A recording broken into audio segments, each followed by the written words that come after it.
Welcome to episode 7 of our epic New Zealand trip. We start by heading into Cardrona. Here there was a fascinating wall of bras actually. This is all about raising money for cancer charities in New Zealand, and it's actually nicknamed Bra-drona. Quite fascinating.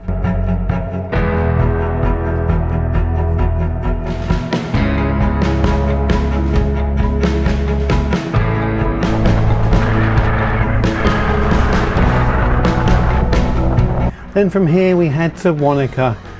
First stop is the Wanaka tree. This we felt was a must-see location, although it is a bit weird how much publicity it gets. But it is a beautiful spot, and actually when you take in the wider scenery here from the lakeside, it is really beautiful.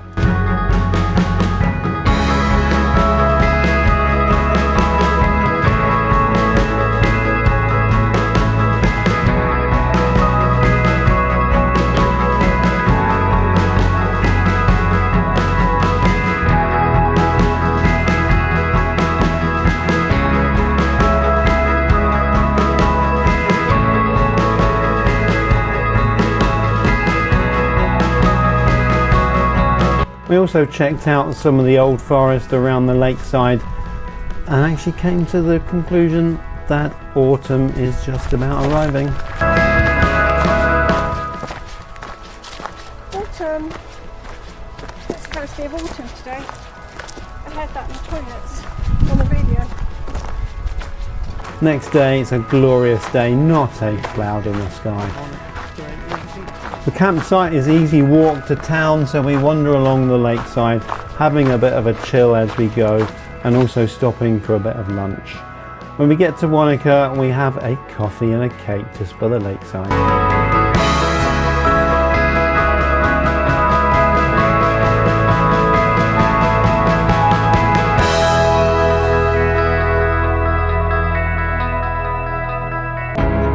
Then we get a water taxi. We're headed out on Lake Wanaka to go to the island of Muahu. The Maori translation of this is island furthest away. We headed up to the top of the island, explored around the lake, and just took in the amazing scenery. It really was glorious. It was also great to see lots of birds out there, including the naughty wekas, but they were a little bit shyer here on this island.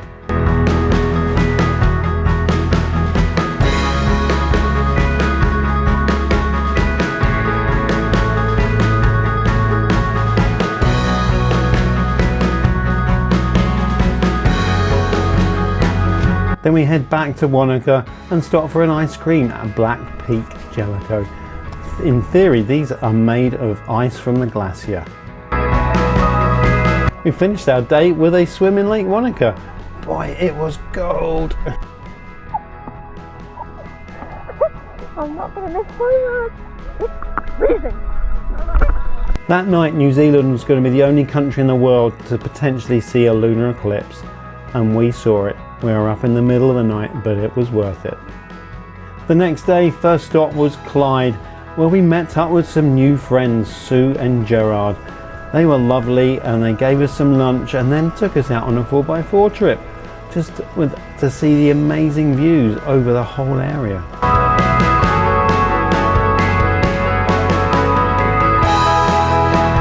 Then we went on to Arrowtown and just had a bit of fun exploring all the little shops, seeing their wares, and we settled for some licorice ice cream of all things, which was really rather yummy.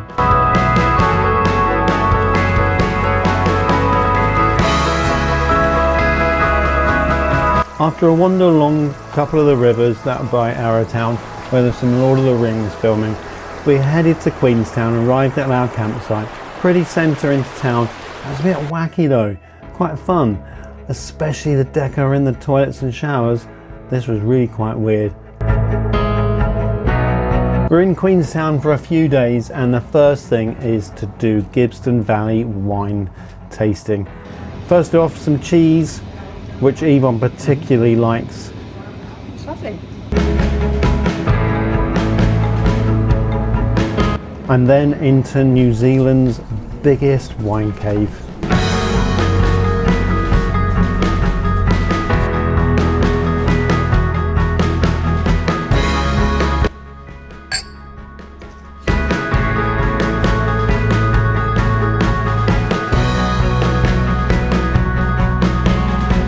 The cycle trails were very good.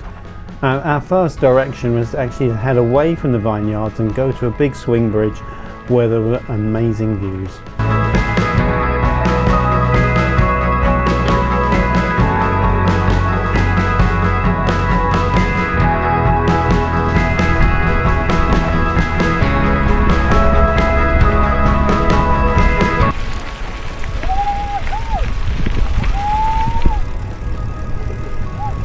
Oh my God!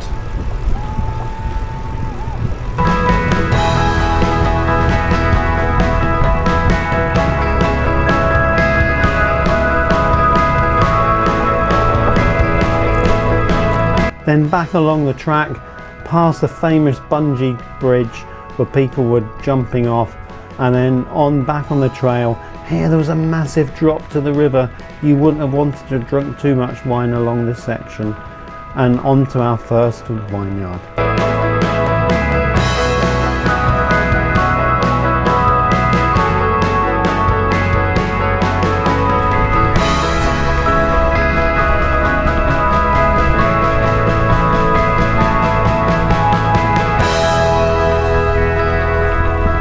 And then our last vineyard, Mount Rosa. Here there was so many people here and doing exactly the same. It was fantastic. Here we'd probably had enough to drink, so then we headed back, and in Queenstown we decided to have a tea at Thurburger.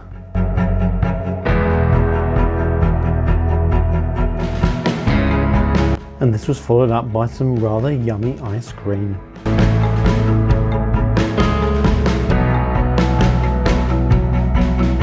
First stop next day was the Patagonia chocolate shop in Queenstown town, before heading off to the Shotover River. Let's go, Ellie. Let's go.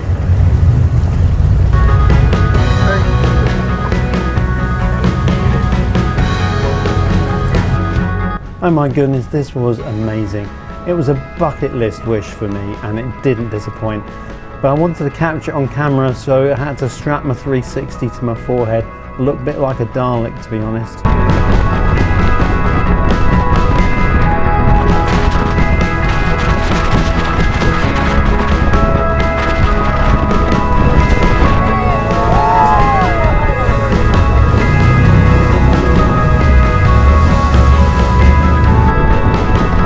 Luckily not too many 360s, just sheer speed past the rocks and riverbanks. It was brutally fast and so close. It really was exciting.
there for you, which I'm sure you appreciate.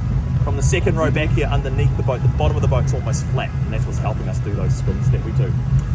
Under the back row, two 6.2 litre V8s. They're hooked up to water jet units out the back of the boat. So the boat's just like a big jet ski, sucking water up to the bottom, spitting it out the back, about 800 litres of water a second we fire out the back of the boat, and that's what's pushing us forward. Easy to drive. It's only my second day, can't be that hard, right? Steering wheel does the same thing as most steering wheels do. You've got a gas pedal on the floor down there. Just hit that with your foot. Easy. Who wants to take us up?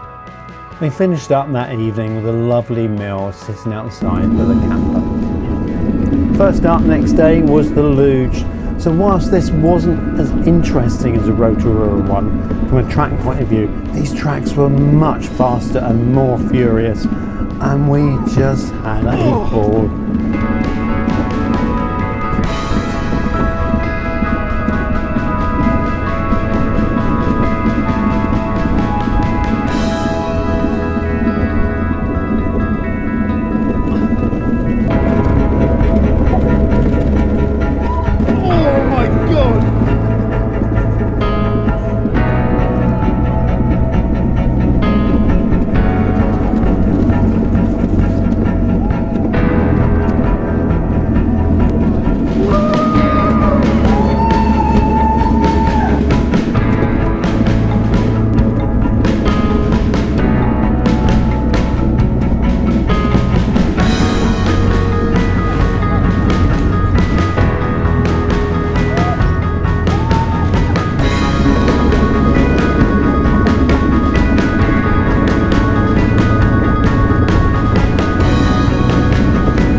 After doing the Luge in the morning, we then headed into Queenstown and then walked up Queenstown Hill.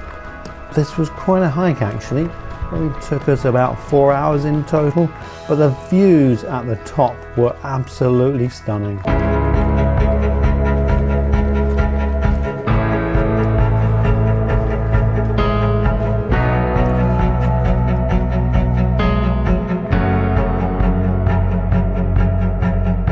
And we completed our last Mad Camper Challenge well and truly.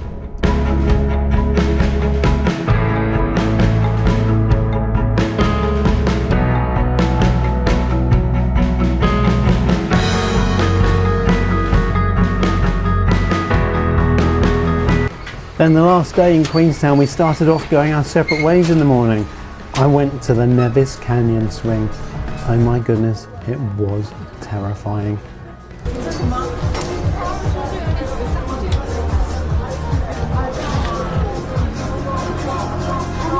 This was your idea, was it? Yeah, it was actually. No one else to blame. No, my wife suggested I'd go ahead with the idea, but there you go. We're just going to get a photo first, bro, just up there. Alright, you can take a seat. And then let your feet go all the way up.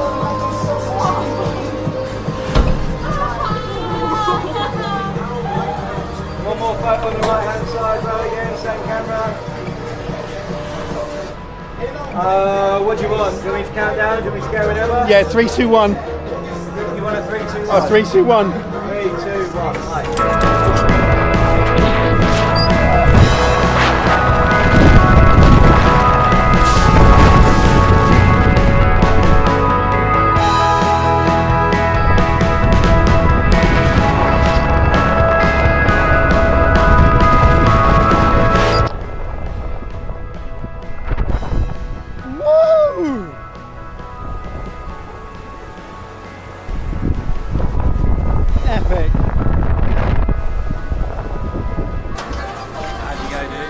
But it was awesome. All good? Totally terrifying, but awesome. Yvonne did a far gentler experience. She got the TSS Ernstlaw, an old steamboat that sails across the lake, and it goes to a farm experience where she really loved feeding all the animals and watching a sheep shearing demonstration.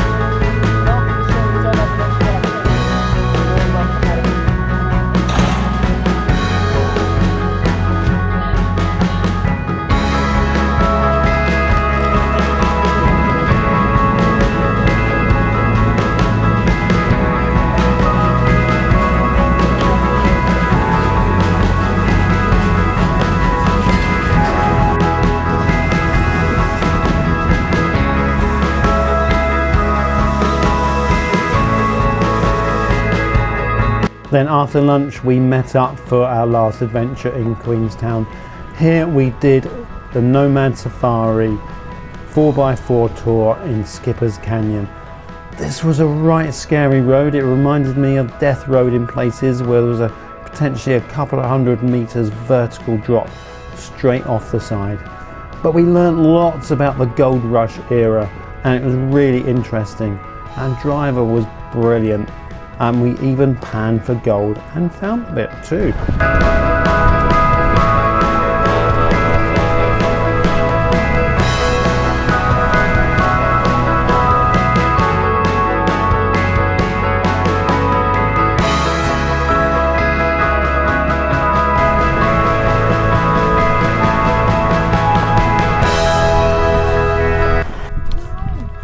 Well, that's what I worry about, it's the overhang. Look at that.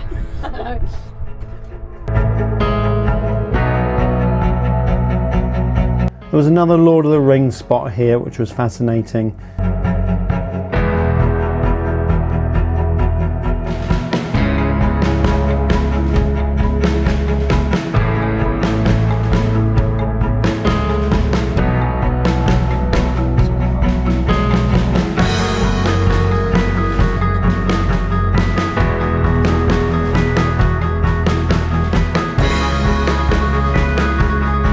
We would definitely recommend doing this tour. Apparently it's not as popular as the Lord of the Rings one, but it was really interesting and loads of historical content, and the views were awesome, and the drive, while scary, was really spectacular. Thank you for watching. I hope you've enjoyed this episode and look forward to seeing you in episode 8, more of South Island. Bye for now.